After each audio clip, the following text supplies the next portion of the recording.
mengucap syukur Bapa Yahweh buat kasih-Mu yang begitu kekal bagi setiap kami, kasih-Mu yang begitu besar bagi setiap kami, sehingga kami boleh mengenal Engkau dan dimiliki oleh Engkau ya Bapa. Kami bersyukur ini merupakan suatu anugerah yang besar dalam kehidupan kami, sehingga kami boleh memperoleh keselamatan yang dari Engkau Tuhan. Kami mengucap syukur untuk itu Tuhan. Dan pada saat ini kami sudah memuji, memuliakan nama-Mu. Biarlah setiap puji-pujian yang sudah kami naikkan ke hadirat-Mu itu boleh menyenangkan hati-Mu ya Bapa. Dan kami akan mendengarkan firman-Mu saat ini. Kiranya Tuhan mengurapi hamba-Mu dan urapi setiap kami yang mendengarkan firman-Mu. Biarlah firman yang kami dengar ini boleh menjadi call HL di dalam kehidupan kami, menjadi suara Tuhan di dalam kehidupan kami, sehingga kehidupan kami boleh semakin hari semakin benar di hadapan-Mu.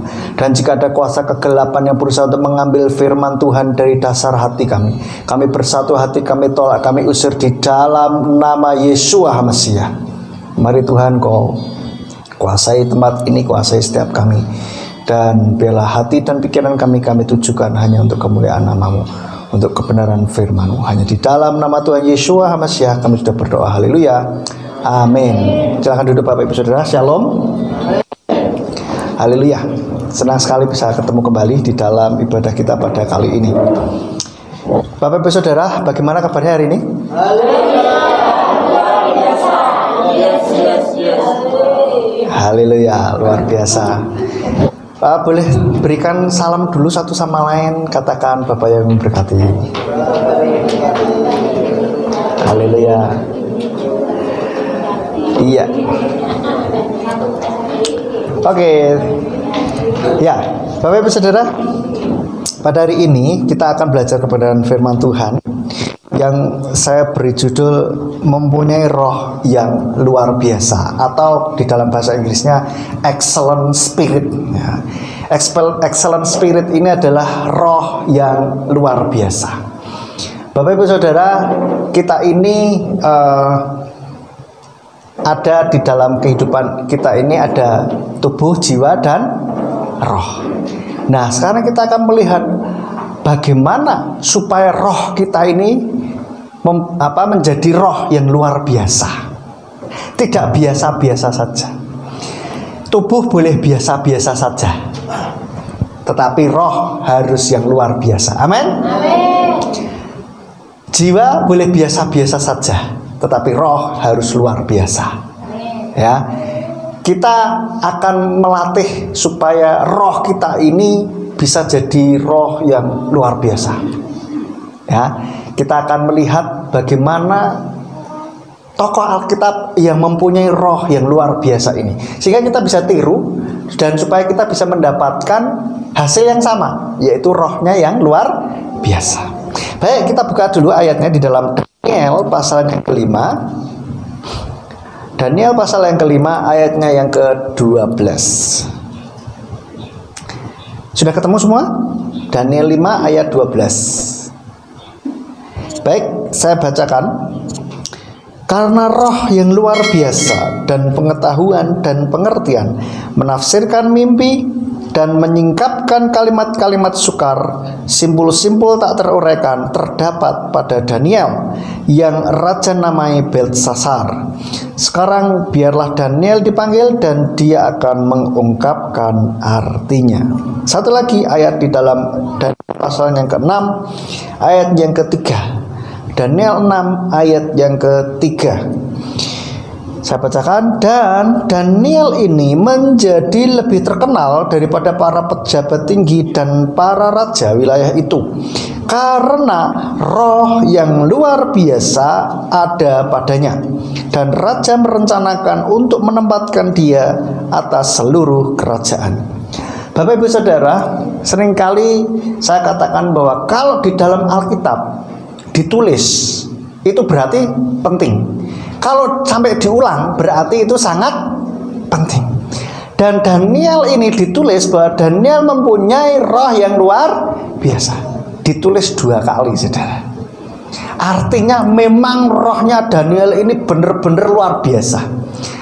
Spiritnya di dalam Daniel ini beda.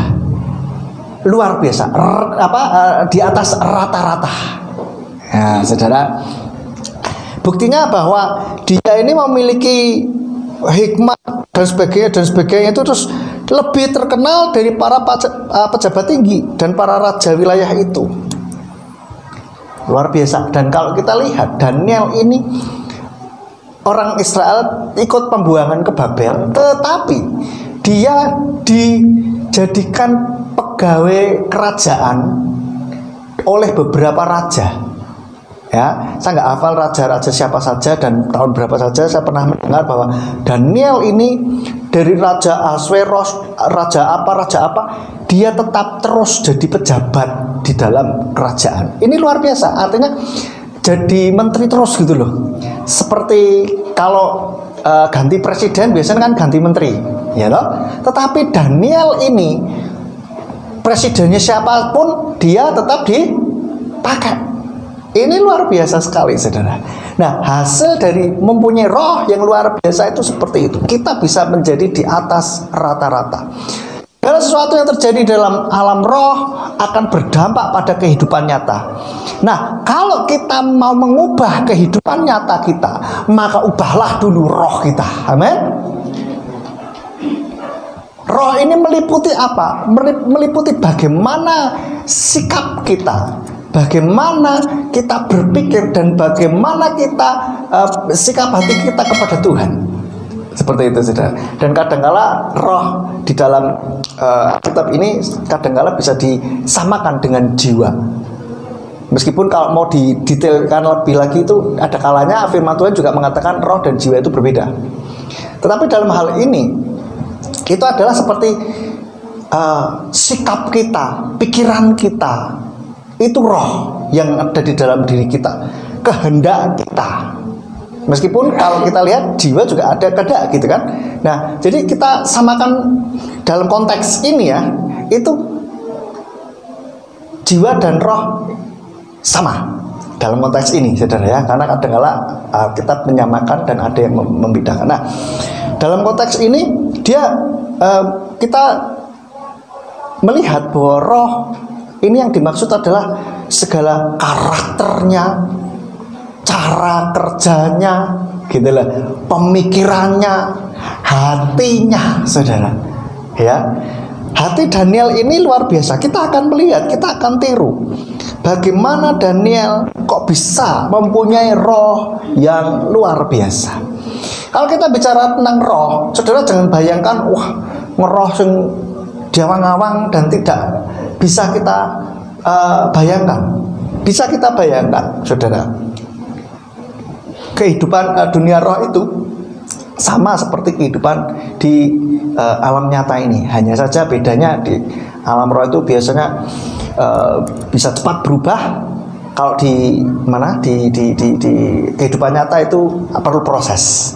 Jadi kalau di dalam teknologi itu mungkin, kalau di dunia roh itu digital. Nah, saudara kalau mau cari gelombang, misalkan radio di HP, itu kan tinggal pencet klik langsung muncul, ya toh? Mau ke gelombang radio Surya Kebenaran berapa gelombangnya, saudara?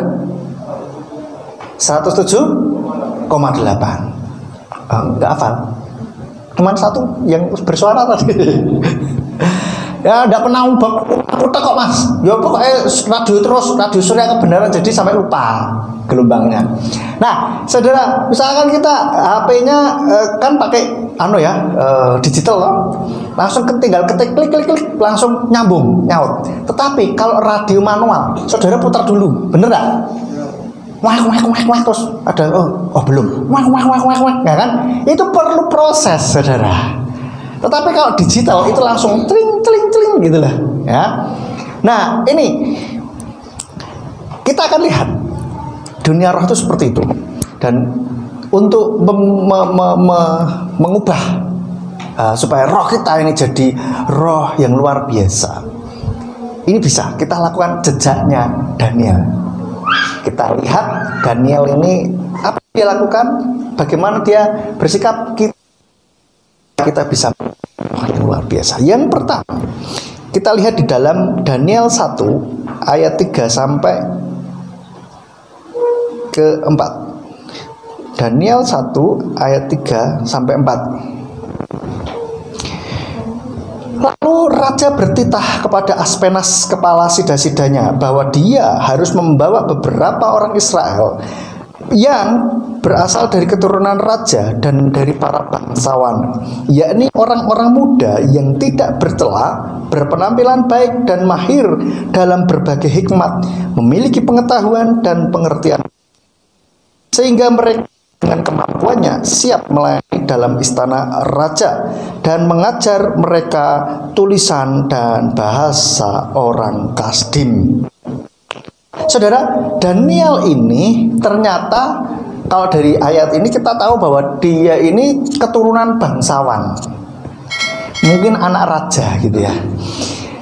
Pokoknya tadi kan syaratnya anak bangsawan atau keturunan raja. Nah, Daniel kok terpilih, berarti Daniel adalah, kalau tidak keturunan raja ya, keturunan bangsawan, saudara. Dan dia memiliki penampilan yang baik, tidak bercela, mahir dalam hikmat dan seterusnya. Artinya orang-orang kita bisa tiru. Loh, bagaimana? Apakah kita harus menjadi anak bangsawan? Ya. Tapi bukan secara fisik, tetapi secara roh. Bahwa kita harus menjadi anaknya raja, saudara. Bagaimana jadi anak raja? Yang pertama, raja siapa? Siapa, saudara? Raja siapa, saudara? Yesua, raja segala raja. Kita harus memastikan dulu bahwa diri kita adalah paling tidak diadopsi jadi anak raja. Amin. Kita lihat di dalam Yohanan 1 ayat 12.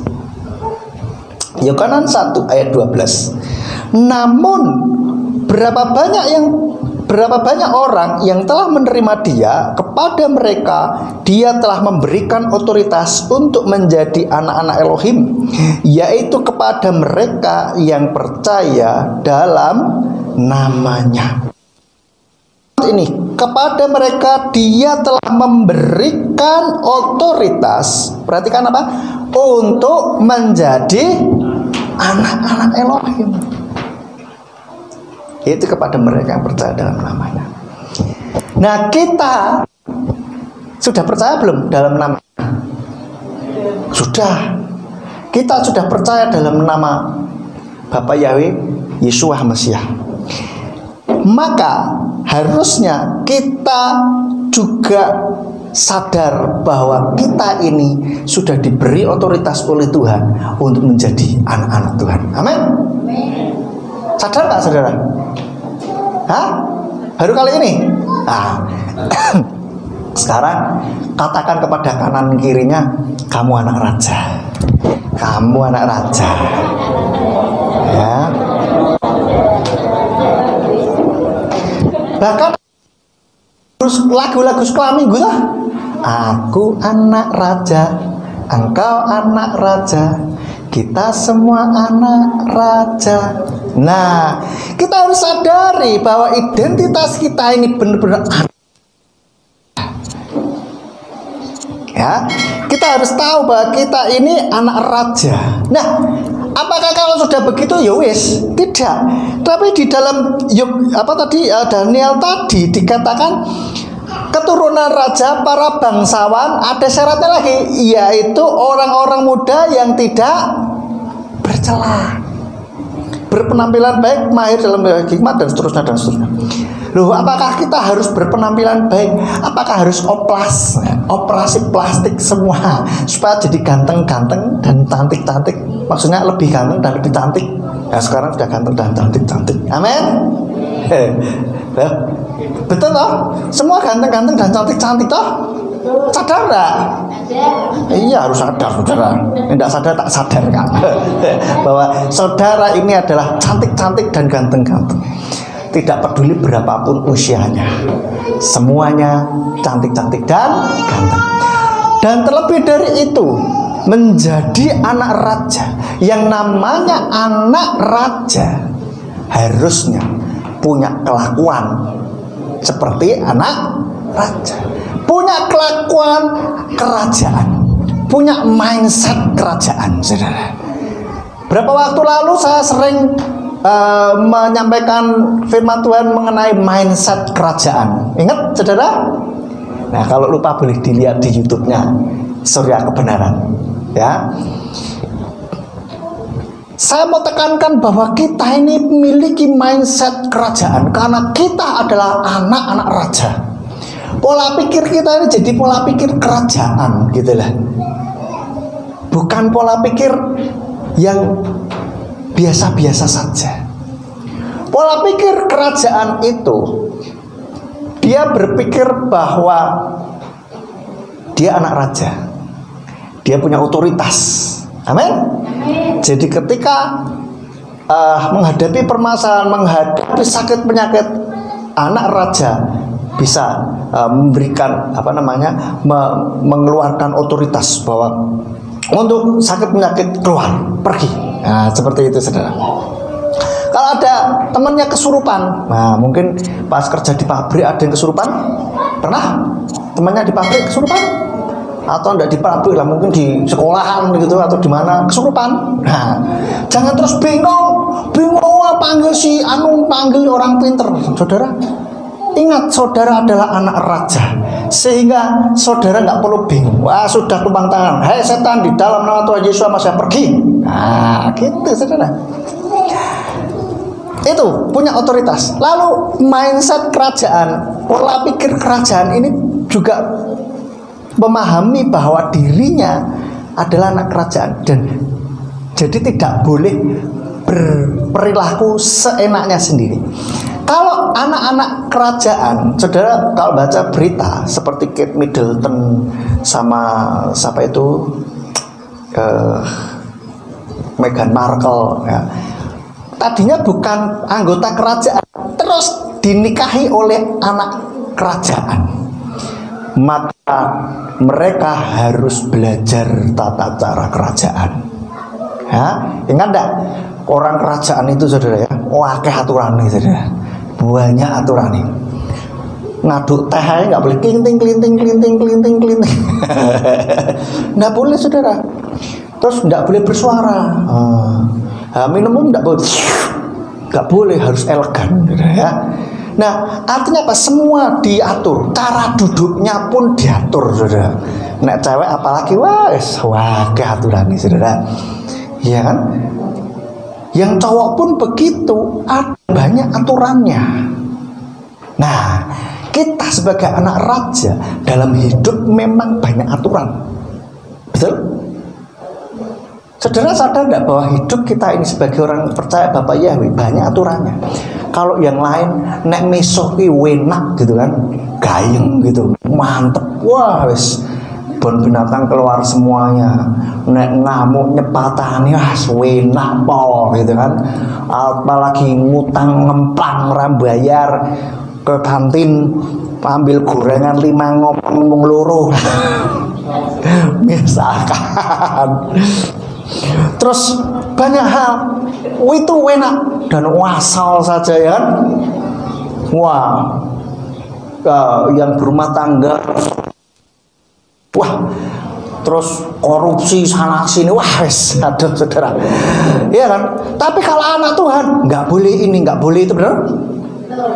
Omongan dijaga, anak kerajaan omongan dijaga, saudara, nggak boleh asal ngomong.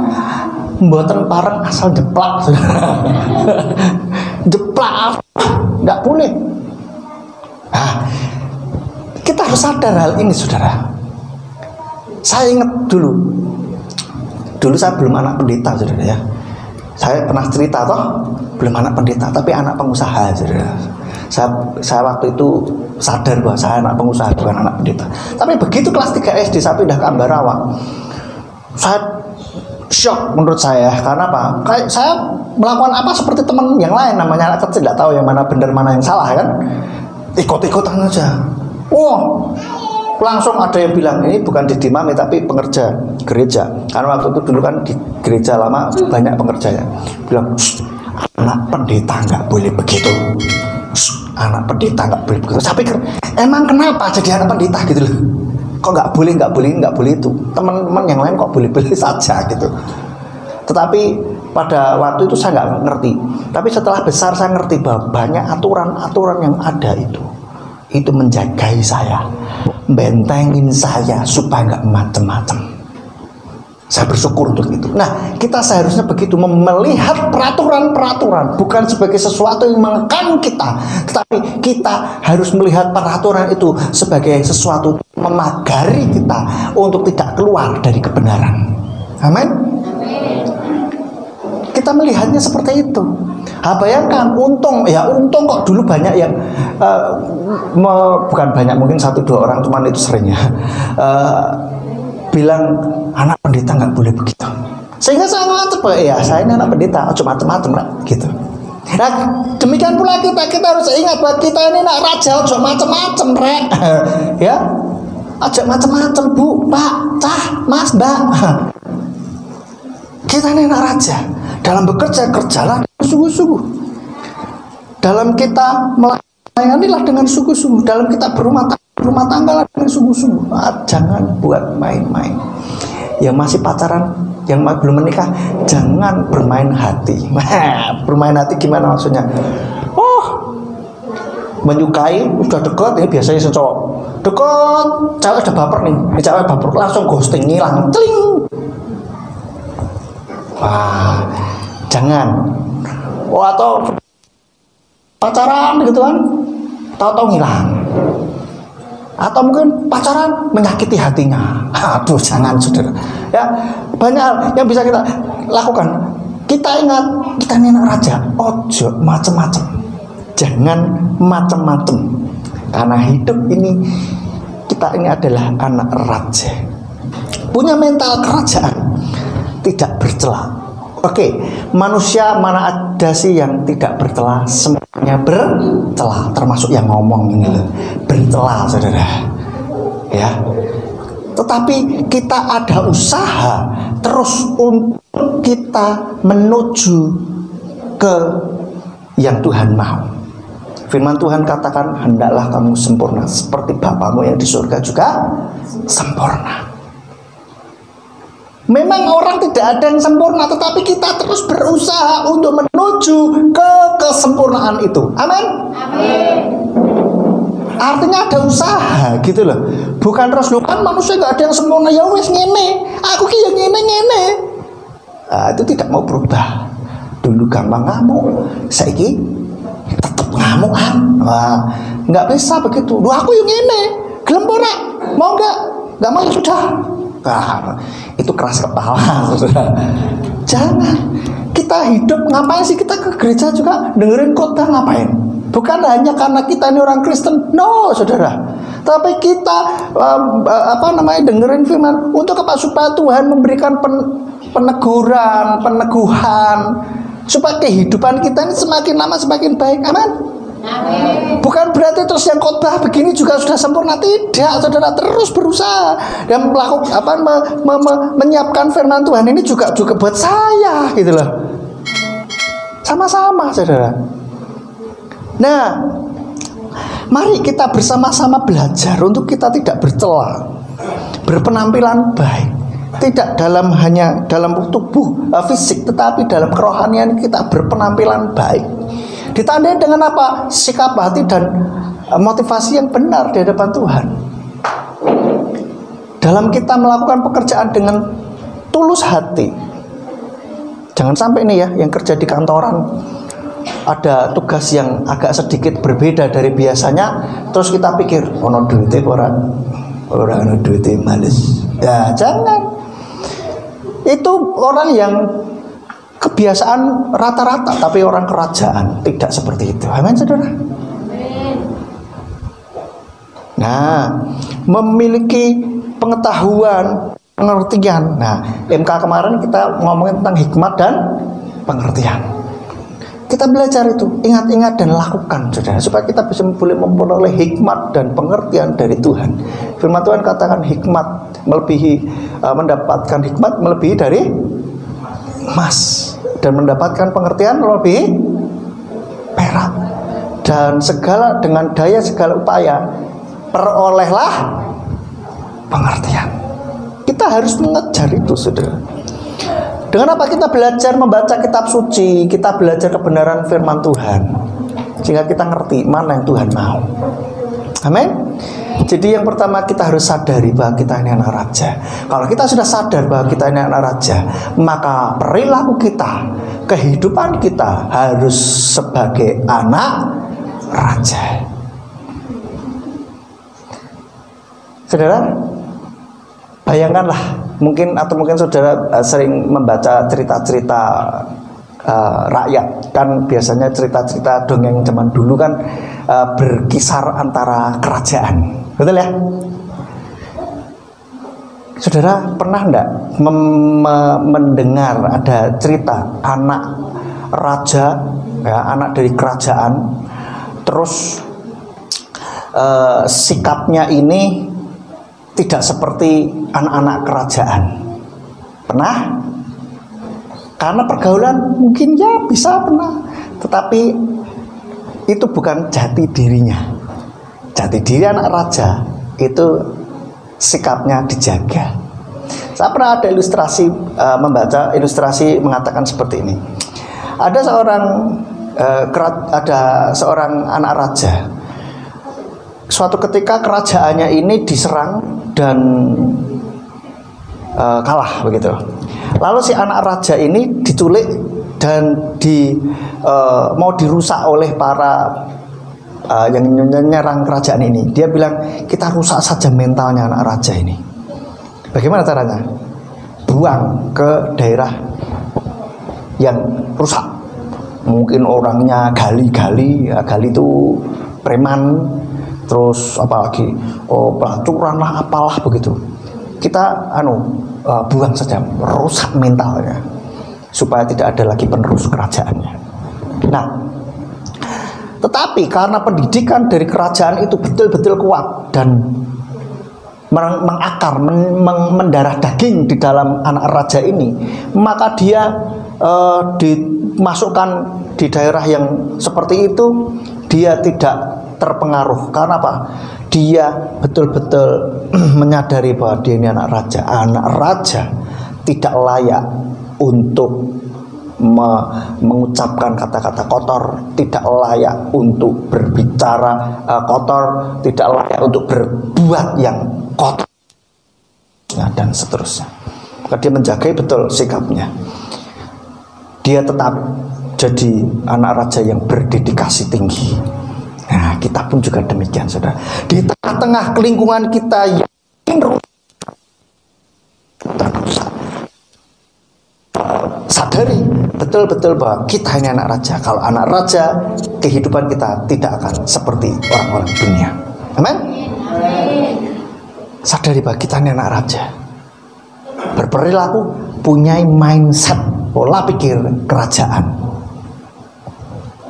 Yang kedua, bagaimana Daniel ini? Nah, Daniel berketetapan tidak menajiskan diri dengan santapan raja. Kita lihat di dalam Daniel 1 ayat yang ke-8. Daniel berketetapan dalam hatinya bahwa dia tidak akan menajiskan dirinya dengan santapan raja atau dengan anggur minuman raja, dan dia minta kepada kepala sida-sida istana supaya dia jangan menajiskan dirinya. Jadi ada yang mengurusi makanan anak-anak pilihan ini ya, untuk di kerajaan itu. Lalu Daniel minta supaya makanannya nggak samain dengan raja, gitu. Karena konon katanya makanan raja di zaman Daniel ini makanannya, aduh ampun nggak karu-karuan, dan tentu saja tidak sesuai dengan apa yang Tuhan perintahkan. Sebagai orang Israel, Daniel tahu bahwa makanan yang boleh dimakan, hewan-hewan yang boleh dimakan itu yang mana saja, tahu. Ada di kitab apa, saudara? Imamat 11, saudara. Di dalam Imamat 11 itu ada banyak hal yang boleh, binatang boleh dimakan maupun yang tidak boleh dimakan. Begitu. Dia tidak mau menajiskan diri dengan santapan raja. Artinya dia juga tidak mau memanjakan diri dengan kenikmatan duniawi. Ya, tidak memanjakan diri dengan kenikmatan duniawi. Misalkan apa? Mabuk, minum minuman keras. Itu dia tidak mau memanjakan diri dengan itu. Terus kita judi atau apapun, nah, itu dia tidak mau memanjakan dengan kenikmatan duniawi yang model seperti itu. Ya, tidak menyantap santapan raja yang konon katanya enak-enak gitu kan, tapi Daniel nggak mau. Karena apa? Daniel tahu bahwa makanan raja itu nggak karu-karuan. Nah, maksudnya kita juga tidak mengikuti dari keinginan daging kita, mengikuti kenikmatan duniawi. Jangan diikuti apa yang kenikmatan duniawi ini, saudara. Artinya kita juga jangan mengkonsumsi secara rohani. Kalau Daniel tidak mau menajiskan diri, tidak mengkonsumsi secara tubuh makanan dari raja, kita pun juga secara rohani, pikiran kita jangan diberi makan atau dikonsumsikan dengan makanan-makanan yang duniawi. Yaitu apa? Makanan dari pikiran itu apa? Ya berita, ya bacaan, ya tontonan. Jangan dikasih makan hal-hal yang duniawi. Yaitu apa? Gosip, pornografi, apalagi kriminalitas. Saudara, dulu tidak tahu masih ada apa enggak sekarang, koran di Jawa Tengah isinya kriminal tok itu ada. Tidak tahu sekarang masih enggak? Ya, atau masih ada apa enggak itu? Itu isinya dari depan sampai belakang isinya kriminal tok. Dan heran saya, kok ya payu, banyak yang beli. Isinya kriminal lah. Bayangkan saudara baca kriminal tok. Buat apa gitu loh? Jadi isinya pembunuhan, pemerkosaan, terus pencurian, macam-macam. Nah, kalau kita terus-menerus bacanya itu, terus maka yang ada di dalam pikiran kita itu, saudara. Terus kalau kita nontonnya porno, terus yang di dalam pikiran kita porno, saudara. Makanya ada orang mau dikerukupi model seperti apapun tetap bisa diperkosa. Karena apa? Yang rusak otaknya, bukan yang salah penampilannya, gitu loh. Gosip, wah ini yang suka nonton gosip, tolong hentikan menurut saya ya. Nggak usah nonton itu. Seru mas, artis ini selingkuh dengan artis si Anu. Hebat mas, rumah tangganya gonjang-ganjing. Langit kelapa. Saudara, begitu buat gitu untuk apa? Terus kita tahu terus sowak gitu loh. Terus kenapa? Nek sudah ngerti, sudah tahu kenapa? Untungnya buat kita apa? Coba katanya. Ayo, yang suka nonton gosip, mohon maaf saya nggak ngerti loh ya. Yang suka nonton ini gosip sama. Kalau yang nonton gosip, mohon maaf ini. Saya juga heran. Terus buat apa gitu loh? Ya, apalagi nak denger ada tentang gosip tentang tetangga, langsung telinganya, piye, nggak iya toh, kok mulai, heboh ya kan, tak kandani, aku dia ini krungu si Kai ngerti, nggak percaya kan, tambahin bumbu-bumbu macam-macam saudara. Ya, yang gitu-gitu tuh sampah rohani saudara. Sampah rohani itu. Maka dari itu sudahlah stop, tidak usah dengerin yang begituan, tidak usah nontonin yang begituan. Amin. Bacalah yang berguna bagi pemikiran kita. Saudara yang bekerja mengerjakan sesuatu, baca atau tontonlah untuk meningkatkan keterampilan saudara, begitu loh. Atau hobinya apa? Baca atau tonton itu supaya hobinya lebih ini menghasilkan, kan bagus saudara. Jadi banyak hal yang bisa kita lakukan. Jangan beri makan rohani kita, pikiran kita dengan sampah. Ya, amin. Daniel tidak mau menajiskan diri dengan makanan raja, karena makanan raja bagi Daniel ini sampah, nggak sesuai dengan kebenaran firman Tuhan. Oke? Hasilnya apa? Hasilnya itu lebih gemuk. Di dalam Daniel 1 ayat 15 dikatakan seperti itu. Lalu ayat 17, dikaruniai kelebihan dari Tuhan banyak. Dan bahkan di ayat 20 dikatakan 10 kali lebih cerdas daripada yang lain.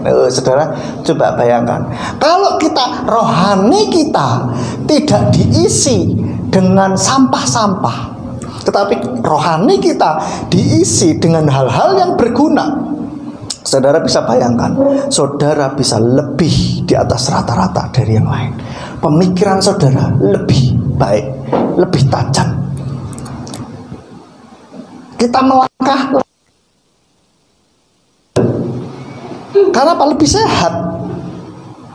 Ada masalah sedikit enggak mudah baper, saudara. Enggak mudah baper. Orang ya, kalau enggak sehat, tubuhnya enggak sehat, kesenggol sidik ngeleang, saudara. Betul? Saudara pas lagi mumet, enggak fit, kesenggol, kesonteng sidiknya langsung wah, ya kan? Ada perubahan cuaca sedikit saja sakit, ya. Nah demikian pula dengan rohani kita. Kalau rohani kita semua itu bikin rohani sakit, maka mudah tersinggung, mudah terhasut, mudah dikompori, sumbu pendek jadinya, saudara. Sedikit-sedikit marah, sedikit-sedikit marah, senggol batok, wah ngeri, saudara. Kayak korek api, kegesek sedikit muruk, saudara. Ya korek api kan di jas itu, saudara. Jas, kesenggol sidik ayo langsung mabuk. Nah, karena dalam rohaninya ini isinya sampah, jadi nggak sehat. Ya, maka dari itu kita jagai rohani kita, konsumsilah yang bergizi tinggi, yaitu apa? Firman Tuhan dan hal-hal yang lain yang berguna. Jangan gosip, jangan apa?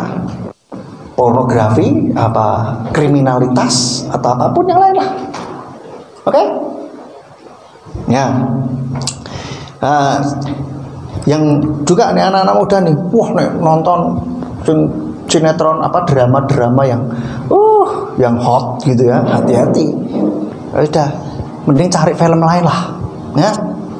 Mas, seru mas, tapi ceritanya halah seru-seru ya, paling muter-muterin tentang cinta, betul? Iya, nanti akhirnya apa? Bikin pengen. Terus akhirnya niru pacarannya, betul lah. Terus nabung sih, apa? Tredung, tralala, tedung. Nah, jangan sampai, saudara. Oke? Nah, secara jasmani kita juga bisa mengikuti makanannya Daniel, boleh. Kalau bisa, ikuti imamat 11. Kalau bisa, itu bagus. Tetapi kalau tidak bisa, Tuhan sudah memberikan peraturan kepada kita yang pasti. Kisah Rasul 21 ayat 25. Kita lihat Kisah Rasul 21 ayat 25. Katakan, namun mengenai bangsa-bangsa lain yang telah menjadi percaya, kami telah menulis surat dengan memutuskan bahwa mereka tidak lagi meneliti apapun yang seperti ini, selain mereka menjaga diri, perhatikan ini, baik dari persembahan berhala maupun darah maupun binatang yang mati dicekik dan dari percabulan. Jadi ini saudara, perhatikan, makanan jasmani kita pun harus diperhatikan. 4 hal ini. Jangan makan dari yang bekas persembahan berhala, ya, setelah dibuat sajen, timbang ini rano semangan mas, wih nak mas. Ini saudara, sudah dijajikan sajen, terus jangan terus dimakan, saudara, ya, itu sudah dipersembahkan kepada berhala. Yang kedua dari darah. Nah, darah itu kadang di pasar ada loh, apa? Saren. Katanya enak, katanya saya dengar katanya begitu, tapi saya gila saudara. Darah kok dimakan? Jangan. Saudara yang masih selama ini makan darah, stop. Jangan lagi makan darah. Mas, enak mas, nggak percaya jajalan sidik mas. Moh, tidak, terima kasih. Darah jangan lagi dimakan, oke? Karena di dalam darah itu ada jiwa, ada nyawa, saudara. Kalau saudara makan darah, berarti saudara makan nyawa. Belum mah? Nyawa ayam kok. Loh, firman Tuhan bilang jangan dari darah kok. Ya, tidak usah berdebat tentang hal ini, oke? Saudara, tidak usah makan dari darah. Lalu selanjutnya binatang yang mati tercekik. Nah, binatang yang mati tercekik ini apa biasanya? Yang saya dengar adalah apa? RW. Anjing. Kalau mati katanya harus dicekik atau di apa tuh? Dilelep kayak di air. Saya pernah dengar kan digebukin dong. Jadi nggak disembelih dulu. Entah gimana kok. Anu ya. Saya denger itu gak tega. Kotanya udah masuk no karung terus dipukul, sudah nggak usah diceritakan. Jadi ngeri saudara. Loh mas, tapi nek disembelih boleh nggak? Boleh nggak? Hah? Sebaiknya jangan. Anjing itu bukan makanan saudara. Jangan. Anjing itu bukan makanan kok. Nggak usah dimakan ya. Babi juga betul bukan makanan itu. Untuk pembersih alam sebetulnya. Sebetulnya Kak, yang tertulis di Imamat 11 itu Tuhan udah bener ngomongnya supaya jangan makan hewan-hewan yang begituan. Hewan-hewan itu tuh kotor saudara. Kerang, pernah enggak tak tunjuk kerang ya? Ada orang eksperimen ambil air laut, airnya sama, air laut yang sama, tapi dimasukkan di dua akuarium yang berbeda. Yang satu kasih kerang, yang satu segitu aja, nggak dikasih kerang. Selama beberapa lama yang dikasih kerang lebih jernih saudara. Artinya apa? Kerang ini menyerap kotoran.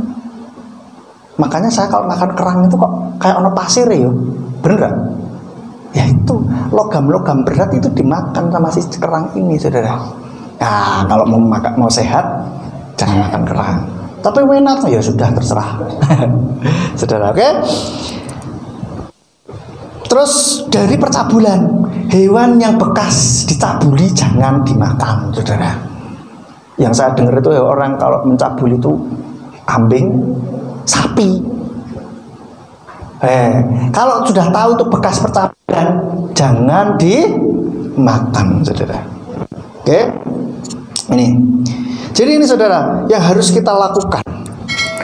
Jagai konsumsi pikiran, makanan rohani kita, yaitu pikiran kita, dan jagai makanan jasmani kita.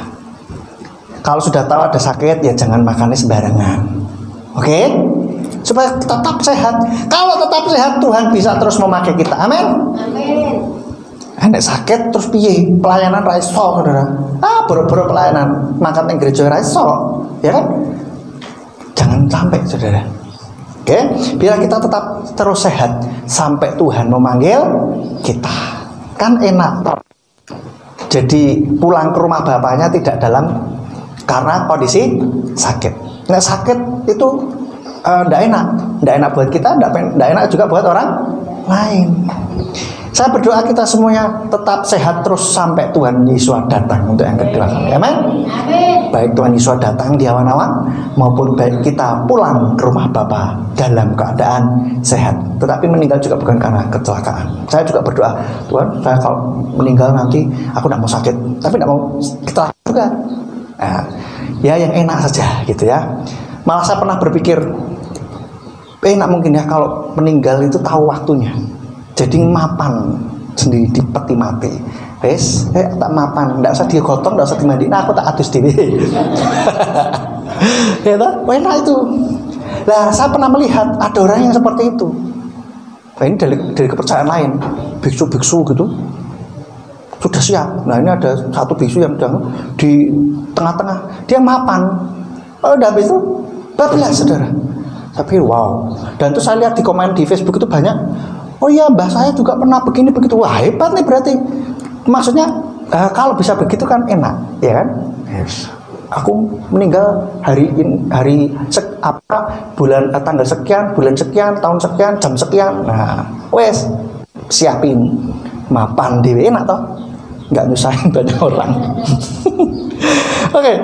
Nah, tapi kalau begitu kan ya perlu punya koneksi yang baik dengan Tuhan, sehingga ketika Tuhan kan seperti leluhur Musa, terus si Yakub, Abraham, itu kan mereka tahu semua kapan meninggal. Ya, engkau akan dikumpulkan bersama dengan para leluhurmu. Siapin. Nah, si Musa kan juga gitu. Naiklah, nanti kamu akan dikumpulkan bersama dengan leluhurmu, kan begitu. Ngerti waktunya, enak saudara. Nah, itu yang ketiga. Lanjut, waktu jalan terus. Yang ketiga, tetap setia kepada Bapa Yahweh. Kita lihat di dalam Daniel pasalnya yang ke-6, ayatnya yang ke-6.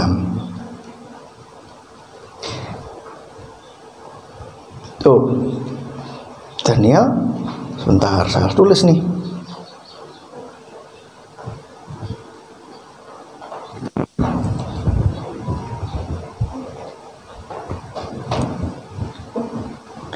Daniel pasal yang ke-6, ayat yang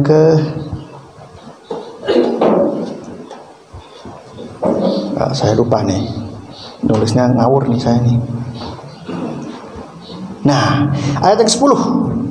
Dan ketika Daniel mengetahui bahwa maklumat itu telah ditandatangani, pergilah dia ke rumahnya, dan jendela-jendela kamar atasnya terbuka ke arah Yerusalem. Dan dia bersujud 3 kali sehari, berdoa dan memuji di hadapan Elohimnya, sebagaimana dia melakukan sebelumnya. Kalau di terjemahan LAI ditulis dengan seperti yang biasa dilakukannya. Jadi artinya Daniel ini mempunyai kesetiaan kepada Bapa Yahweh. Suka berdoa juga gitu loh saudara. Ya, suka berdoa dan memuji Tuhan. Maka jadikan kehidupan kita kehidupan yang memuji dan berdoa kepada Tuhan. Amin. Jadikan gaya hidup kita ini saudara. Puji Dia saudara. Bekerja memuji Tuhan, lagi nyetir memuji Tuhan. Berdoa ini kan tidak harus tutup mata lipat tangan, tetapi koneksi roh kita ini terus berkoneksi dengan Tuhan, pikiran dan hati kita terus koneksi sama Tuhan, seperti itu saudara. Dan kita kalau bisa sediakan waktu juga untuk kita betul-betul bersekutu kepada Tuhan, mengucap syukur, kita memuji Tuhan, seperti itu. Amin. Ya, coba saudara ya. Lalu selanjutnya, Daniel ini tetap setia.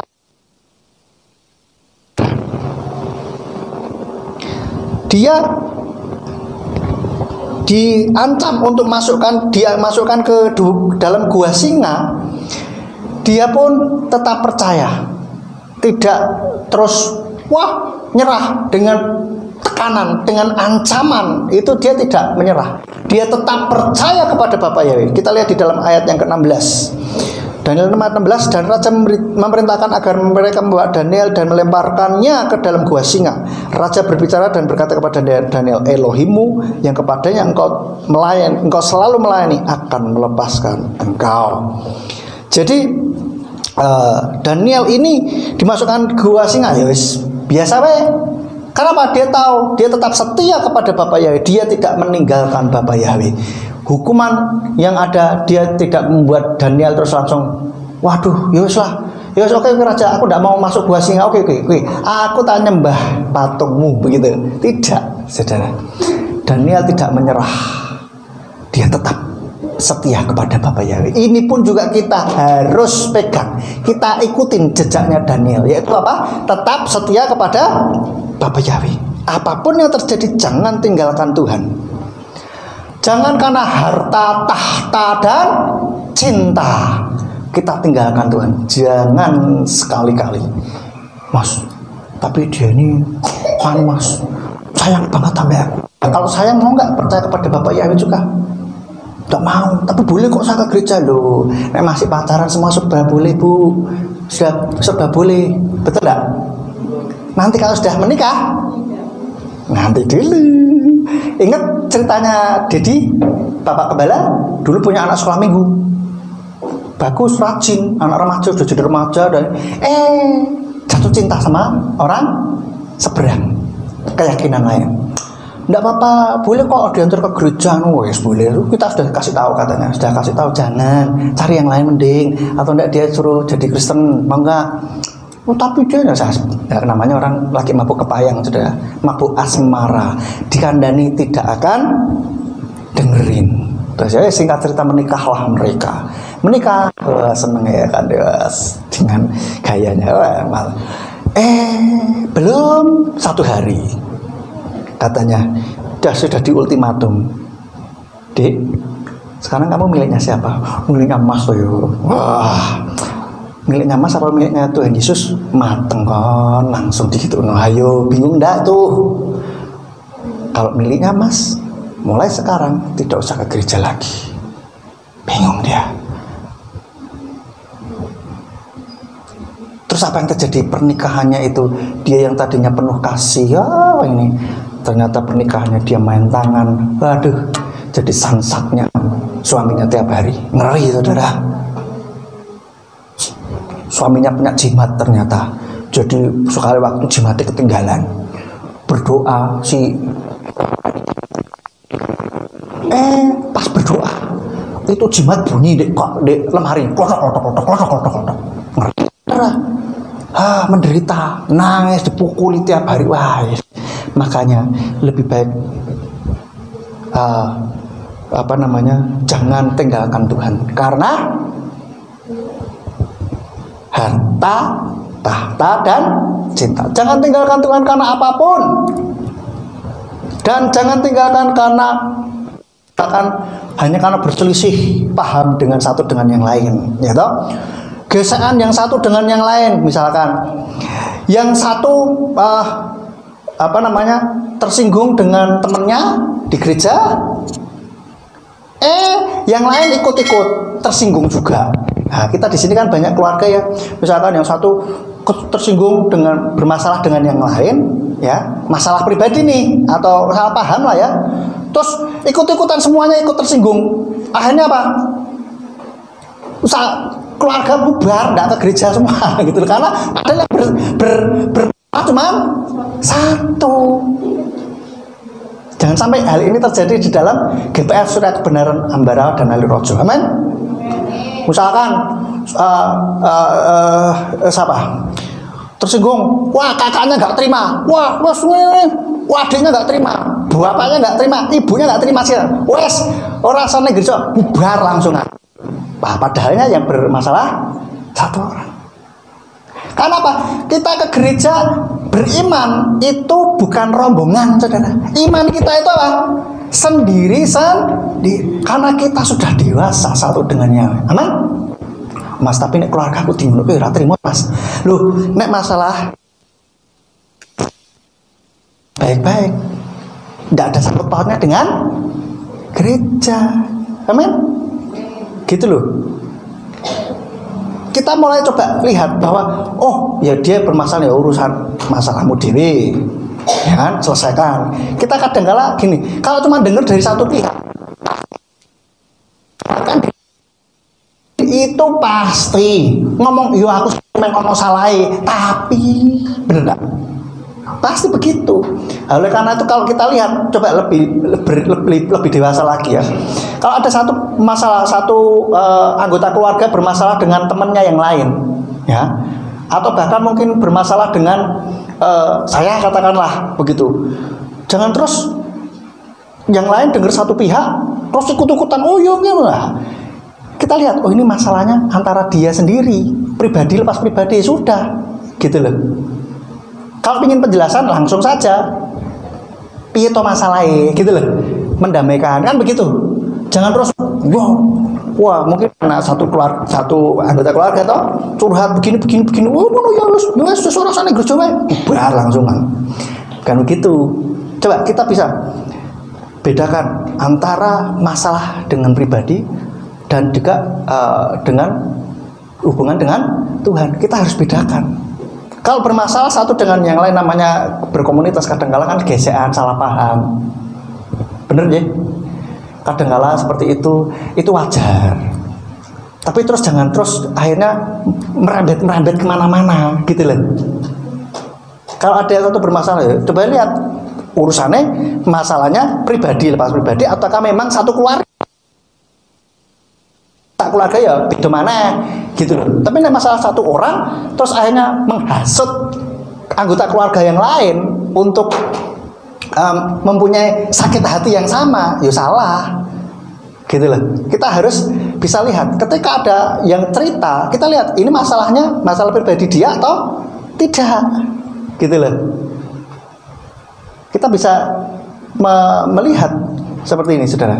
Bisa dipahami, saudara ya. Seringkali kebanyakan orang-orang Kristen, saya berdoa amit-amit tidak ada di tempat ini maupun di Ambarawa, itu ada, saya kan pernah beberapa gereja ya yang lainnya itu gitu. Kalau misalkan